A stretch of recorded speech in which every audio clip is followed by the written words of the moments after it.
특별히 여러분 11절은 오늘 새벽 예배 때도 같이 말씀을 나눴던 아주 중요한 겁니다.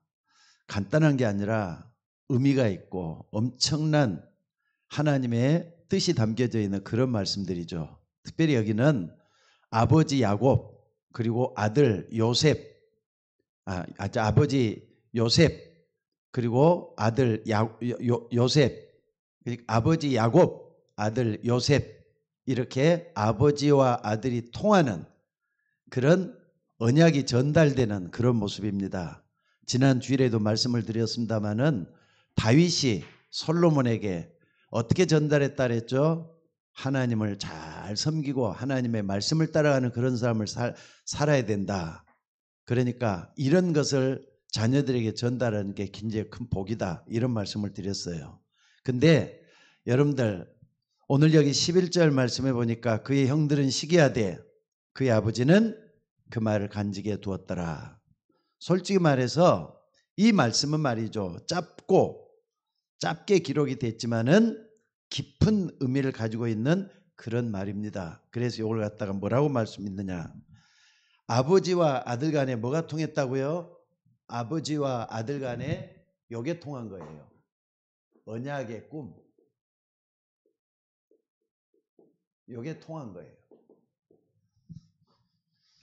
여러분들이 언약을 깨달으면은 그 언약 속에 담겨있는 비밀을 여러분 자녀들에게 꿈으로 보여줄 수 있는 그런 역사가 일어나야 된다는 걸 볼 수가 있습니다. 그러니까 요셉이 꿈을 얘기하니까 아버지 야곱이 그 말을 제가 언약 속에서 저런 말이 나왔거나 하면서 마음에 담고 있는 그런 중요한 내용이 여기 나오는 걸 볼 수가 있습니다. 사실 이 야곱은, 아버지 야곱은 이 꿈 얘기 때문에 아들을 잃게 돼요. 11번째 아들이었던 요셉을 잃어버리게 돼요. 형들은 말이죠, 요셉이 죽었다고 말할 정도로 저 애굽에 팔아버렸단 말이에요. 그런데 나중에 이 언약의 꿈 요것 때문에 또다시 11번째 아들인 요셉을 상봉하고 자기 자녀들을 전부 다 애굽으로 인도해 가는 거, 어마어마한 역사가 일어나는 걸 볼 수가 있습니다. 그러니까 여러분들 평생에 단 한 번은 언약의 꿈을 꿀 수 있는 여러분들이 되셔야 될 줄로 믿습니다. 자, 따라서 한번 해봅시다. 언약의 꿈은 반드시 성취된다. 다시 한번 더요. 우리 비대면으로 예배하는 분들 그 자리에서 한번 마음에 담고 한번 그대로 한번 해보시기 바랍니다. 언약의 꿈은 반드시 성취된다. 결국은 여기 형들이 시기하고 질투하고 그랬지만 그 말 그대로 됐잖아요. 아니 너희가 그럼 우리의 왕이 되겠느냐, 우리를 다스리겠느냐. 나중에 요셉이 총리가 돼가지고 형들을 다스리면서 또 그 사람들은 말이죠, 완전히 자기 밑에 수하에 수족처럼 부릴 수밖에 없는 그런 위치까지 나가는 걸 볼 수가 있다 이 말입니다. 그러니까 적어도 여러분들이 언약의 꿈을 중심으로 아버지와 혹은 엄마와 자녀들과의 관계가 이렇게 맺어진다면은 그것은 어마어마한 하나님의 축복인 줄로 믿습니다.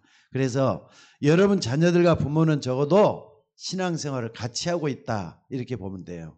여기도 오늘 박주아 집사님하고 다현이가 나와가지고 예배위원이 돼가지고 예배를 위해서 같이 헌신을 하고 있습니다. 여러분들 이런 모습을 여러분들이 뭘 봅니까? 그래서 엄마는 특별히 여러분 어머니잖아요. 아빠는 아버지잖아요. 부모는 자녀에게 뭘 꼭 전달하면서 말씀을 전해줘야 되느냐, 중요하죠. 뭡니까? 이 복음의 가치를 심어줄 수 있는 여러분들이 되셔야 돼요. 복음이 얼마나 가치 있는 것이다. 근데 부모가 이 복음을 무가치하게 생각한다든지 하찮게 여겨버리면 자녀들도 여러분 따라가요. 그러니까 별것 아니다 그러면은 여러분 자녀들도 복음이 별것 아닌 것처럼 느껴가지고 하찮게 여겨버리고 맙니다. 근데 복음을 여러분들이 어떻게 생각합니까? 갈수록 완벽하고 무한한 가치가 있다.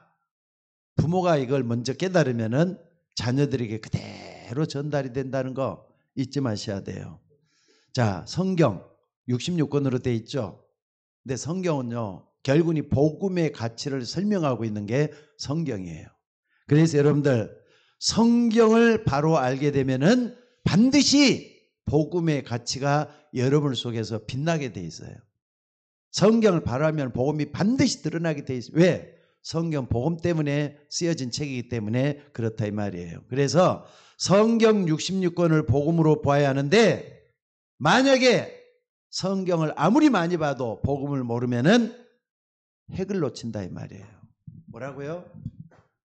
핵을 놓친다. 성경을 아무리 봐도 핵을 놓쳐버리면 소용이 없잖아요.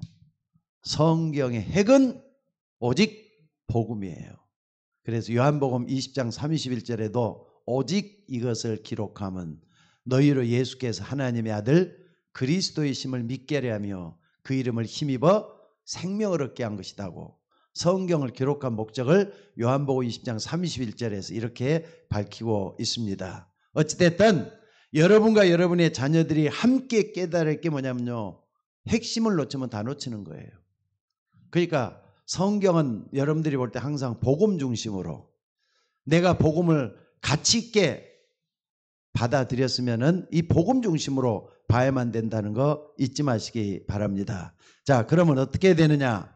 여러분들이 어느 날 어려움이 오고 문제가 복잡해지면은 못 이기는 경우가 왜 오느냐? 복음의 가치를 누리지 못할 때, 복음이 복음되게 하지 못할 때는, 어려움이 올 때는요, 그냥 무너져 버리고 말아요. 여러분들 빛나는 사람들은 어떤 사람인 줄 아세요? 문제가 터지고 어려움이 왔을 때 그 속에서 복음은 더 빛나게 돼 있어요. 특별히 4단계 접어들었습니다. 코로나가 4단계 접어드니까 사람들이 전부 다 말이지 아우성거리고 어떻게 해야 될지 모르고 아우성돼요. 오늘 때 이런 목사님들이 어떻게 하고 있는가 해서 서로 목사님들을 공유를 해보니까 코로나 때문에 뭐 무관용이란다면서요. 무관용이면 괜히 시끄럽게 할 필요도 없겠다 싶어서 웬만하면 따라가려고 좀 마음먹고 있습니다만은, 여러분들 우리가 이럴 때일수록 뭐냐, 복음의 가치가 여러분 속에서 빛이 나야 돼요. 그래야만이 살 수가 있다는 걸 잊지 마시기 바랍니다. 만약에 복음의 가치가 여러분 속에 늘어난 문제가 왔을 때, 어려움 왔을 때는 반드시 역사가 일어나게 돼 있다 이 말이에요. 그래서 여러분의 자녀들이 커가면서 항상 복음의 깊이를 더해가고 복음의 넓이를 더해가는 그런 역사가 일어날 수 있기를 주의 이름으로 축원합니다. 또 뿐만 아니라 여러분들 뭡니까? 복음의 가치도 알아야 되겠지만은 여러분들 자녀들에게 꼭 뭘 좀 만들어줘야 되냐면은 이 전문성이에요. 전문성은 뭐냐면은 삶의 내용이 이렇게 나오잖아요. 삶의 내용. 건성 세상을 사는 사람들은 세상을 잘 산다고 말할 수가 없습니다. 근데 여러분들 아무리 뭐라 그래도 여러분도 마찬가지면 여러분 자녀들도 300%의 전문성을 띠도록 만들어줘야 돼요. 깊이 있도록 만들어줘야 된다 이 말입니다. 그러니까 내용면에서 전문성을 얘기하는 거예요. 내용면에서. 또 뿐만 아니라 여러분은 어떻게 해야 되냐? 여러분들이 세상을 볼 때는 어떻게 봐야 됩니까? 세상을 볼 때. 삶의 내용도 그렇지만 세상을 볼 때는 어떻게 해요? 넓게 봐야 된다 이 말이죠. 넓게. 세상은 넓게. 이건 정보력이라 볼 수가 있어요. 정보력. 세상을 얼마나 제대로 알고 있느냐, 얼마나 많이 알고 있느냐. 우리가 세상을 다 알 수는 없지만은 아는 만큼 유익하도록 만들어야 된다 이 말이에요. 그래서 세상은 넓게 할수록 좋아요. 그러니까는 정보력이란다니까. 그리고 또 여러분들 뭘 봐야 되느냐면요, 나 자신에 대해서도 넓이를 더해 가야 돼요. 여러분들이 여러분 자신을 모른다는 것 같이 불행한 일 없어요. 근데 나 자신에 대해서 알면 알수록 유익해요.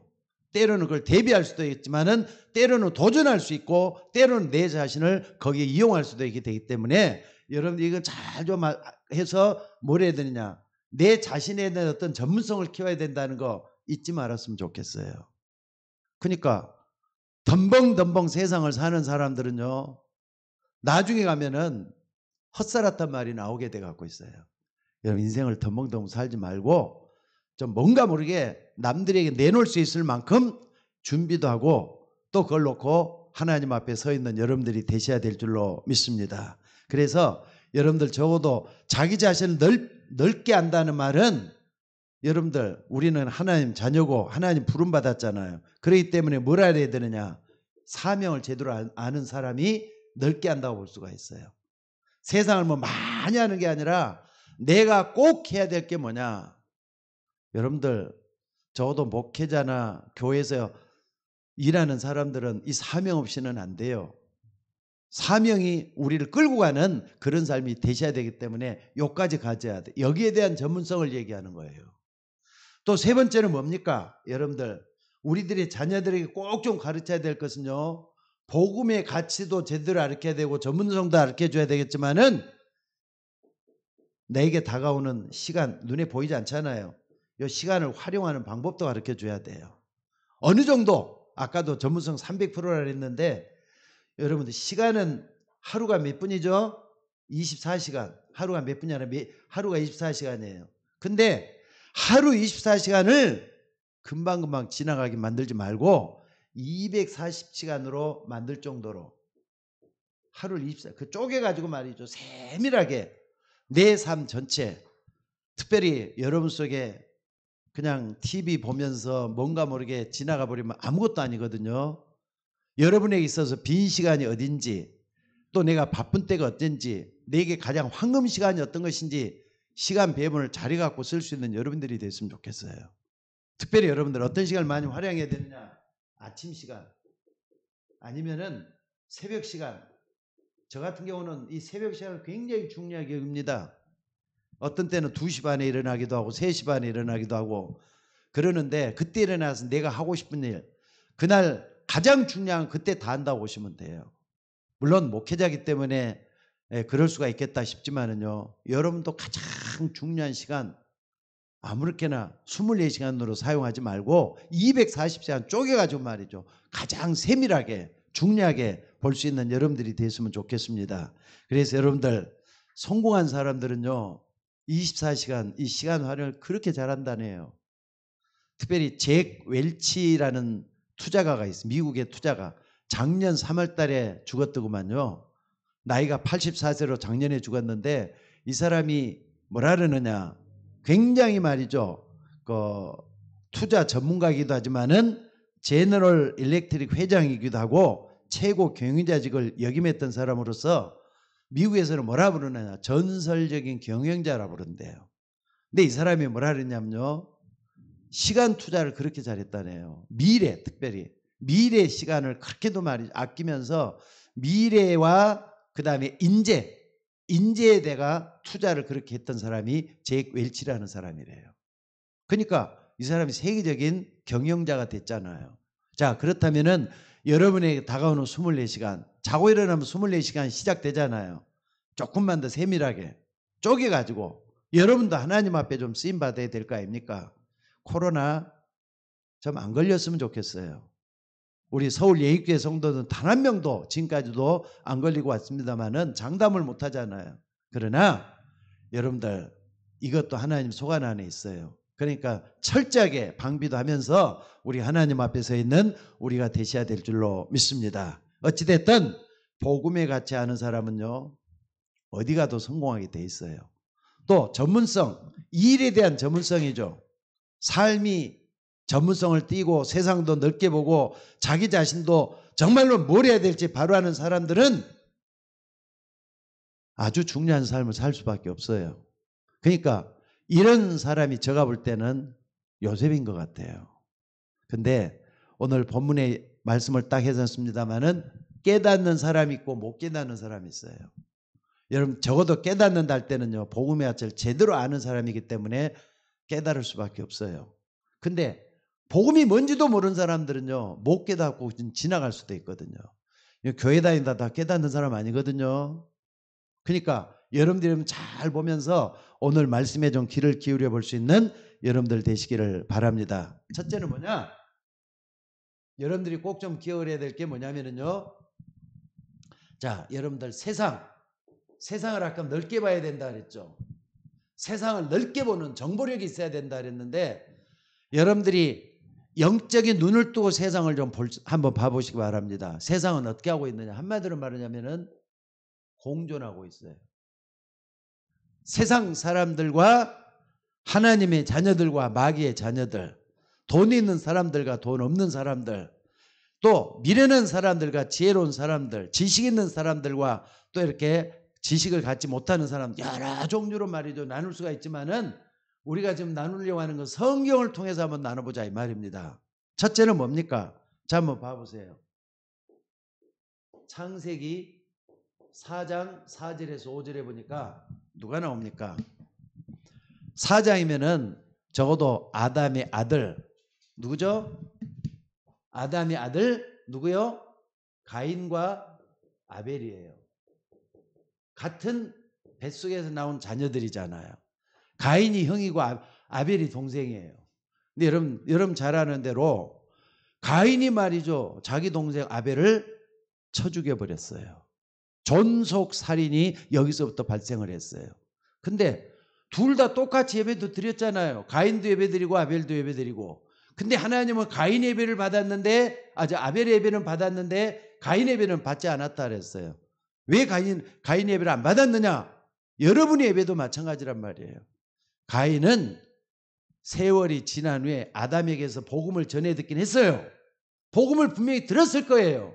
그런데도 세월이 지난 후에 자기 마음대로 자기 중심으로 하나님 앞에 예배를 드려요. 그래서 농사를 지었다 그랬는데 농사를 지은 것 같고 예배를 드렸는데 하나님은 안 받았다 그랬어요.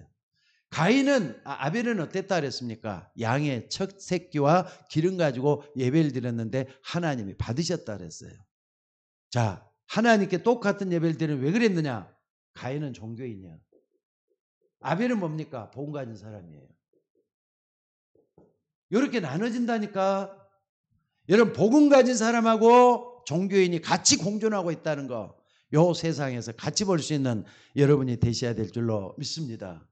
그 다음에 두 번째 보는 건요, 창세기 6장 1절에 14절에 보니까 노아 시대를 얘기하고 있어요. 노아 시대 사람들이 어떻게 됐다고요? 노아 가족 말고는 전부 다 물에 심판을 받고 이 세상 사람이 아니 다 죽어버렸어요. 무섭게 말이죠. 물심판이 왔다는 날이에요. 근데 여러분 물심판이 왔다고 해서 홍수심판이 왔다고 해서 이것만 보지 말고 이 시대를 딱 공존하고 있는 모습을 봐야 돼요. 죄악이 가득했다 그랬어요. 세상에 죄악이 가득했다 그랬어요. 뿐만 아니라 이 땅에 네피림이 있었다 그랬어요. 네피림은 귀신 들린 자라고 보면 돼요. 종교인이라고 볼 수 있고 또 악령 들린 사람이라고 볼 수 있고 신과 내통하는 사람을 볼 수 있는 이 사람들이 있다 그랬어요. 정경 같이 가지고 있는 사람이 이 사람이라고 볼 수가 있어요. 자, 그렇다면은 요 속에 지금 이 땅이 바로 요거나 똑같다는 걸 잊지 마셔야 돼요. 네피림 어쩌면 종교잖아요. 종교인. 세상 악이 가득하고 말이죠. 그런데 맨 마지막에 14절에 보니까 뭐라 그랬느냐? 노아는 이 시대에 뭐라 그랬죠? 의인이었더라 그러잖아요. 노아 가족은 의인이고 나머지는 전부 다 이 속에 있었다 이 말이에요. 공존하고 있어요. 그러니까 여러분 주변에 이상한 사람이었다라 그러려니 하고 지나가야 돼요. 저 사람은 하고 하다 보면요 괜히 자존심만 상하고 마음만 상해요.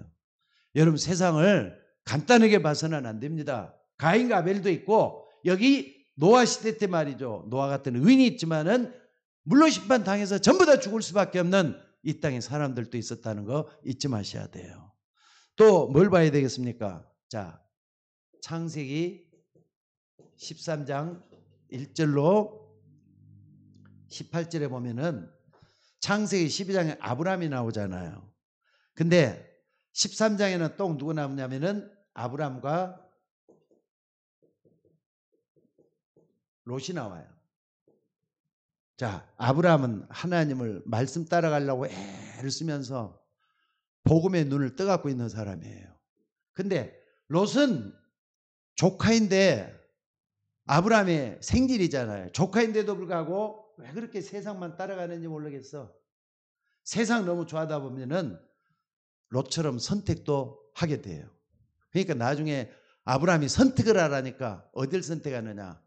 눈으로 보기 좋고 또 이렇게 기분 좋다고 하면서 말이에요. 소돔과 고모를 택해 가는 거예요. 그러니까 세상을 너무 좋아해 가지고 기름진 땅이다. 육신적으로 그것만 보고 가는 거예요. 아브라함은 하나님의 말씀을 따라가고 롯은 말이죠. 세상을 따라가고. 여러분 이게 뭐냐? 같이 공존하고 있다니까. 교회 안에도 이런 사람이 있을 수가 있어요. 여러분 가정에도 이런 사람이 있을 수가 있어요. 아니 내 형제라고 해도 똑같아요. 그래서 여러분들 세상은 같이 살고 있구나. 먼저 보면서 세상을 너무 좋게만 봐서도 안 되고 나쁘게 봐서도 안 될 줄로 믿습니다. 그 다음에 창세기 25장 창세기 25장 어디입니까? 27절로 34절 보니까 아브람 조카 롯이 나오지만은요 여기 보니까 뭐가 나옵니까? 이삭이 자식을 낳았는데 뭐가 낳느냐? 야곱은 동생이죠. 형은 누구죠? 에서란 말이에요. 형 에서와 야곱이 몇 분 차이로 태어났어요. 아니 그랬는데 에서는 들사람이 돼가지고 말이죠. 나가는 거예요. 에서는. 그리고 야곱은 뭐가 됩니까? 엄마 품속에 있었지만은 영적인 축복 속에서 자기 자신을 꿈을 꾸기 시작을 해요. 욕심도 가져요. 영적인 욕심도 가져요. 에서는 말이죠. 그냥 덜렁덜렁 대고 그래요. 그러니까 가인처럼 이렇게 쭉 가인, 롯, 또 누굽니까? 로마서 창세기 6장 이렇게 쭉 보면서 이런 걸 하나하나 봐보세요. 여러분들이 어디에 있어야 되는지 여러분들의 정체성을 찾아내는 여러분들이 되셔야 돼요. 이런 모습을 잘 알고 있었던 야곱이에요. 야곱은 고생도 많이 했지만은 결국 믿음으로 승리한 사람이 야곱이거든요. 그런데 자 오늘 마지막으로 창세기 37장 1절로 11절에 딱 보니까 요셉이 말하는 것을 아버지 야곱이 마음에 두었더라. 쭉 이런 차원에서 딱 봐봐요. 여기 누가 나오느냐? 형들이 나오죠. 요셉의 형들. 그리고 형들과 누구요? 요셉이 나오잖아요. 형들은 말이죠. 요셉이 그런 꿈 얘기를 하고 영적인 얘기를 하고 그러니까 시기하고 질투하고 어떻게 하면 저를 없애버려야 되겠다 이 생각을 해요. 그러니까 흐름들을 딱 봐보세요. 이 흐름 속에는 흑암 세력이 역사하고 있다는 거 잊지 마셔야 돼요. 요셉의 형들은 나중에 어떻습니까? 야곱이 말이죠. 요셉이 나중에 이제 총리가 또 성공을 했을 때 결국 뭐냐? 그 인생 부경꾼으로 끝나는 걸 볼 수 있어요. 부경꾼으로 끝나요. 요셉 때문에 후광을 좀 비치긴 하지만은 부경꾼으로 끝나는 걸 볼 수 있어요. 그러니까 오늘 여러분 이 세상에 어떤 사람이 되겠느냐? 깨닫는 사람도 있고 깨닫지 못하는 사람도 쭉 있는데 내가 어디에 있어야 되는가를 여러분들이 보셔야 될 줄로 믿습니다. 그래서 여러분 다시 한번 봅시다. 못 깨닫는 자가 있어요. 아무리 말해도 못 깨닫는 자가 있어. 자, 그래서 여러분들 깨닫지 못하는 사람은 어떻게 되는가 한번 봐보세요.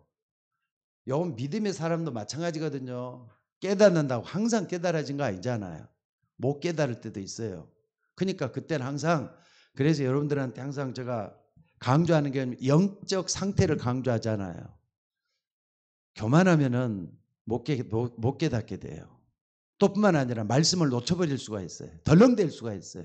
항상 하나님을 바라보면 겸손하시라 이 말이에요. 그게 왜 그랬느냐? 자, 창세기 어디입니까? 12장 8절에서 11절. 누구에 대한 이야기는 아브라함에 대한 이야기가 나오는 거예요. 분명히 내가 네게 지시할 땅으로 가라 그랬는데 가나안 땅이잖아요. 하나님이 지시한 땅이면 가나안 땅으로 가랬는데 애굽으로 흘러 들어간 거예요. 애굽으로 흘러 들어갔고 어마어마하게 고생을 해요.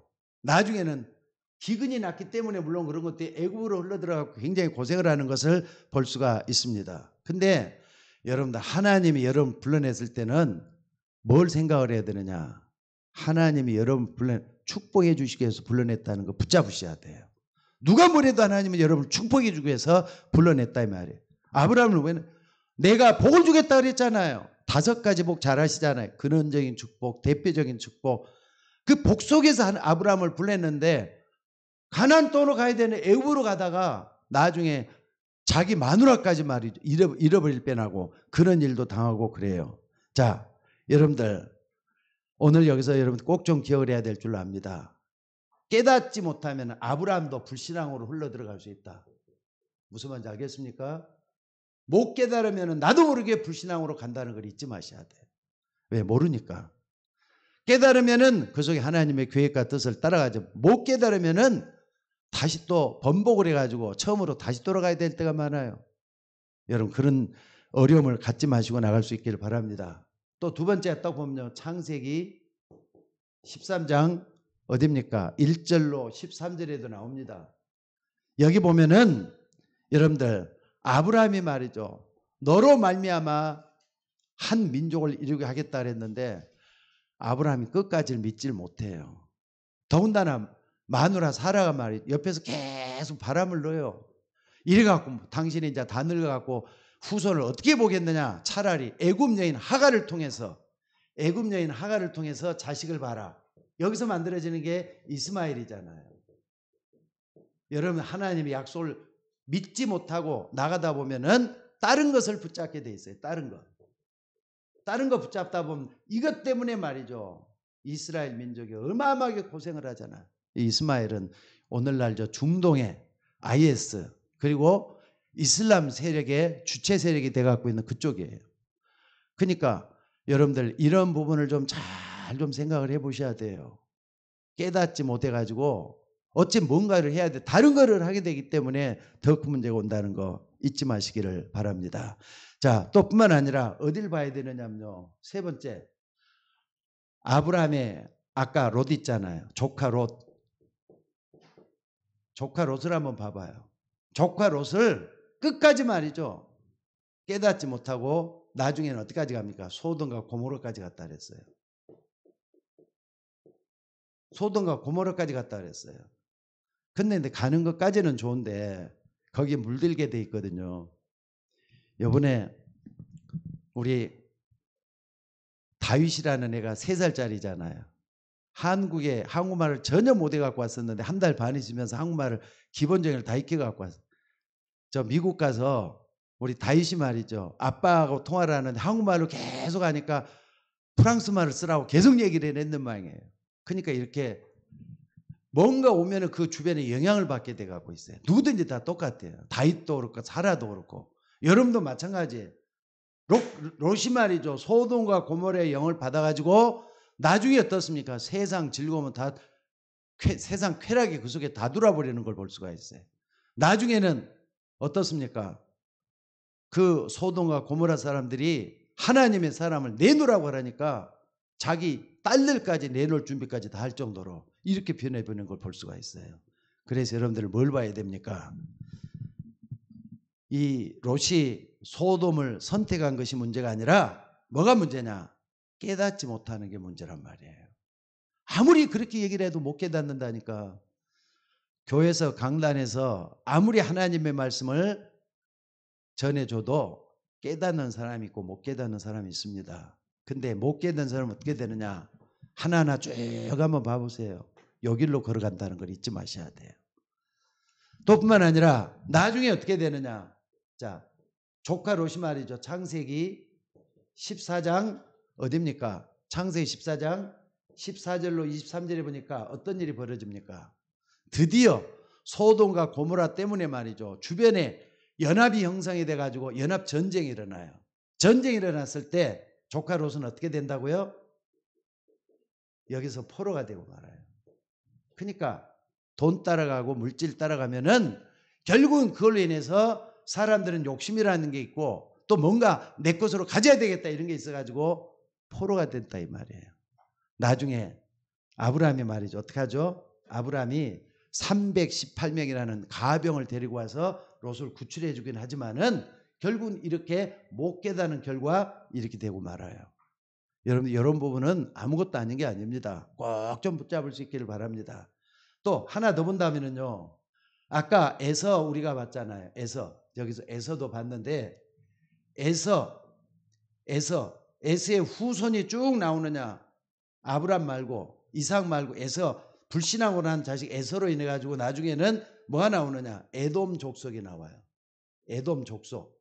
에돔이라는 이 부서가 만들어져 가지고 나오는데 이 에서로 말미암아서 에돔이 어떻게 되느냐? 이스라엘 민족을 끝까지 쫓아다니면서 괴로움을 줬던 사람이 바로 에돔이 되고 말아요. 자, 못 깨닫게 되면 그냥 그걸로 끝나는 게 아니라 이렇게 무서운 결과 온다는 거 여러분들이 잊지 말았으면 좋겠습니다. 자, 그러면 또 세 번째. 그러면 깨닫는 자는 어떻게 됩니까? 하나님의 모든 말씀을 깨닫는 자는 어떻게 됩니까? 한마디로 말하자면 모든 복이 찾아와요. 하나님의 모든 복이 찾아온다는 거 잊지 마시기 바랍니다. 자, 하나님의 중요한 비밀을 깨달으면은 여러분들도 복이 찾아온다는 거 꼭 좀 붙잡았으면 좋겠어요. 그 예를 들어 보겠습니다. 오늘 말씀에 창세기 37장 1절에 11절 오늘 본문이죠. 여기 보니까 여러분들 아까 요셉의 형들은 어떻게 됐다 그랬죠? 결국은 이방인으로서 구경꾼으로서 주변의 사람으로서 끝나버렸지만은 주역이 되는 거예요. 하나님 역사에 주역이 누구냐? 요셉이라니까. 요셉이 주역이 돼가지고 어떻게 나갑니까? 형들의 폭력 그리고 또 시기 질투 속에서도 요셉은 기도와 언약을 굳게 붙잡잖아요. 그러니까 아무리 뭐라 해도 하나님의 말씀을 깨닫게 되면은 뭘 붙잡게 되느냐? 기도하게 돼 있어요. 또 뿐만 아니라 하나님의 말씀을 붙잡게 돼 있어요. 여기 따오기 때문에 아까 말한 대로 이 복음의 가치가 뭔지를 깨닫게 돼 있어요. 말씀을 붙잡으면 요 속에 들어가게 돼 있어요. 그래서 복음을 내가 가치롭게 만들기 위해서는 내 자신을 다듬어 가지고 어떻게 해야 되겠다 이게 나오고 시간적인 어떻게 해야 되겠다 이것도 다 나오게 돼 있어요. 그래서 여러분들 기도와 언약을 굳게 붙잡는 기회로 삼더니 나중에는 어떻습니까? 이 기회가 있더니 어떻습니까? 요셉을 통해서 꿈이 이루어지는 걸 볼 수 있잖아요. 요셉을 이루는 꿈이 이루어지는 걸 볼 수 있어요. 여러분들 언약의 꿈은 반드시 이루어지게 돼 있다는 걸 붙잡으시기 바랍니다. 정말 중요하잖아요. 두 번째는요. 한번 봐봅시다. 아니 요셉이 언약을 깨닫고 붙잡았다. 그걸로 끝난 게 아니라 하나님이 그 인생을 끌고 가게 돼 있어요. 근데 좋은 길로만 가는 게 아니에요. 여기 보니까 창세기 39장 1절에서 6절에 보니까 요셉이 뭐 하느냐? 노예살이를 하는 거예요.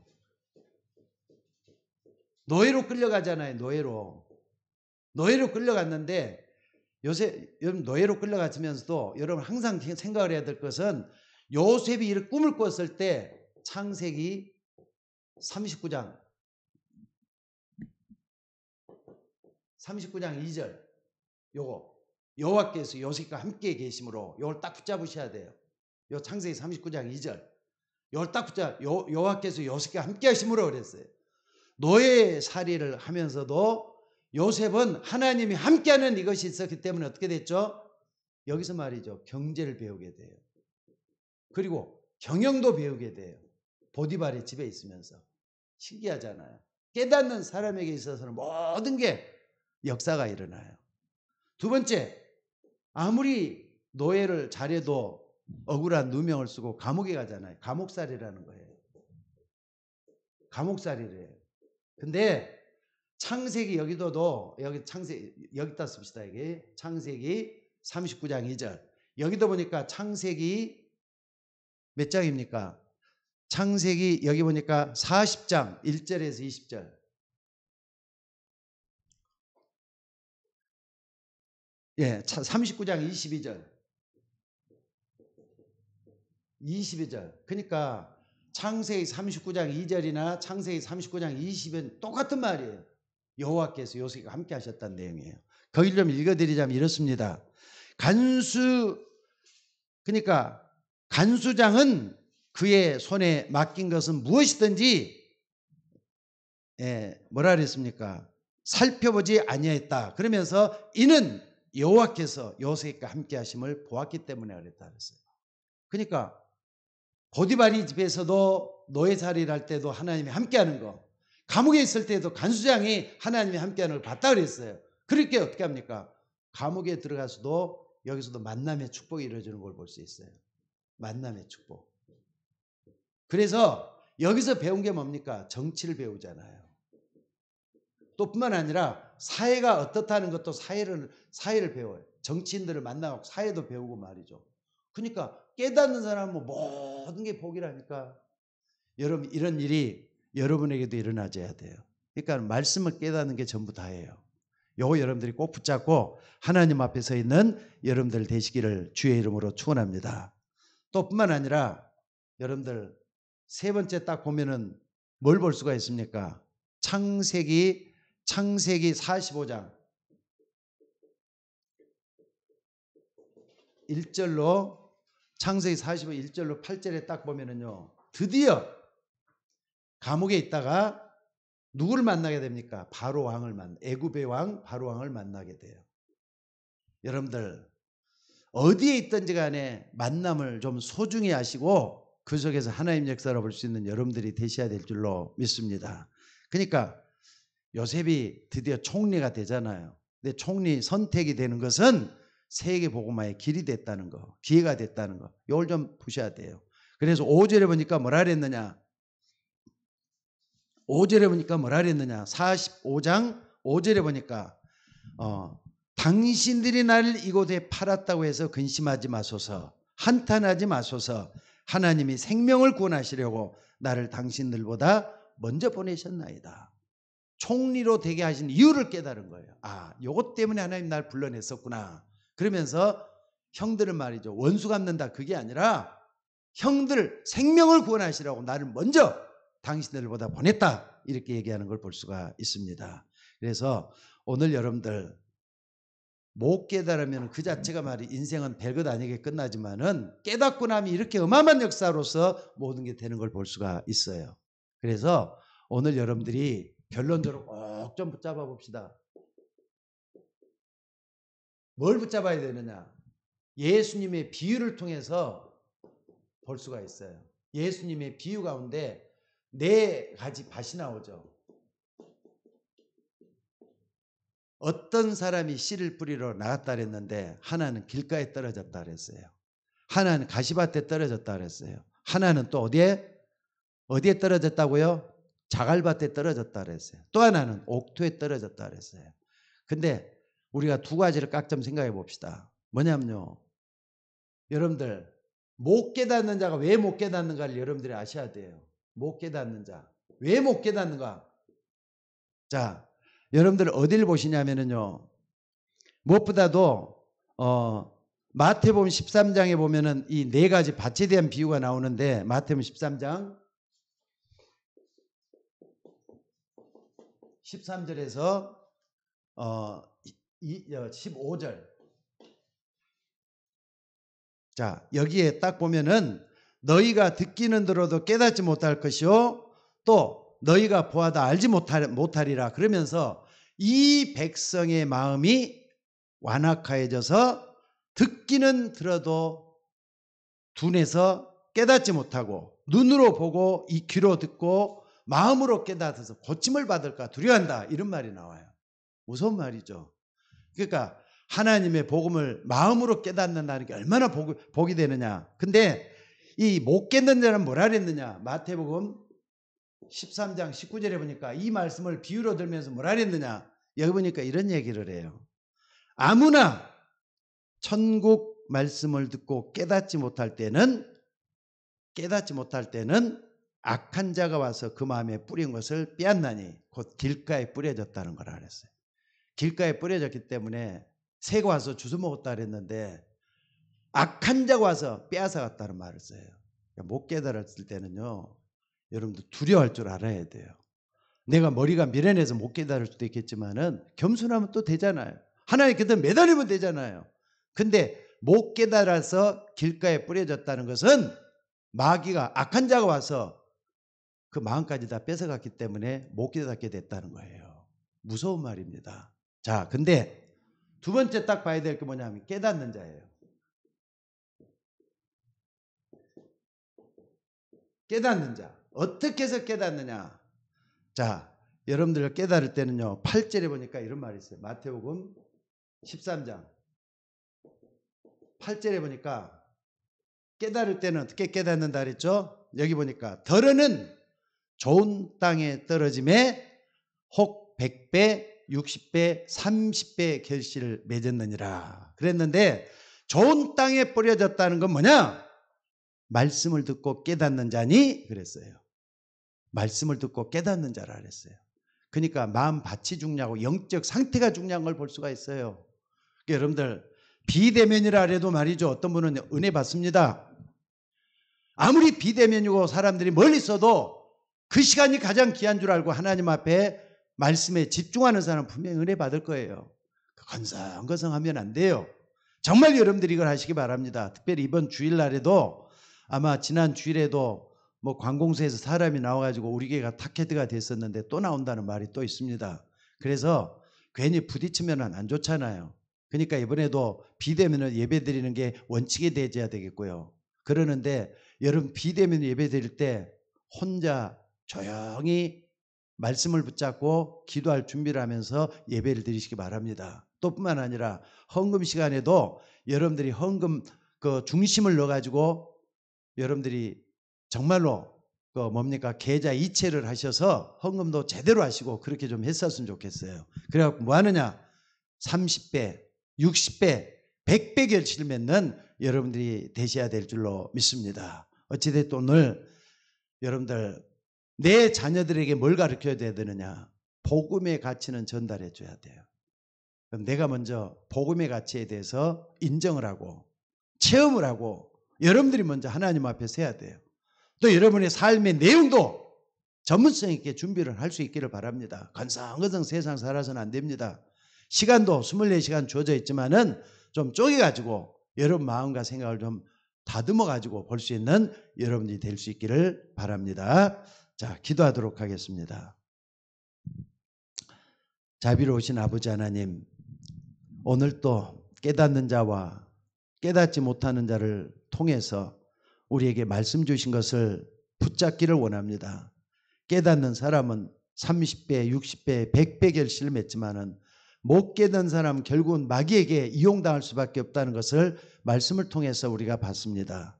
오늘 또 주의 종들에게 귀한 말씀들을 허락해 주시고 이 말씀들을 붙들고 기도할 때 성령으로 충만하게 임하여 주옵소서. 우리 모두가 다 비대면 예배를 드리면서 사람 없는 가운데서 예배를 드리지만은 우리가 저 공중 전파를 통해서 하나된 공동체가 되어져 가고 있음을 믿습니다. 하나님, 이 예배를 하나님이 즐겨 받아주시고 우리 중심이 하나님 앞에 온전히 상달되기를 원합니다. 하나님이 우리의 모든 것을 인도하여 주옵소서.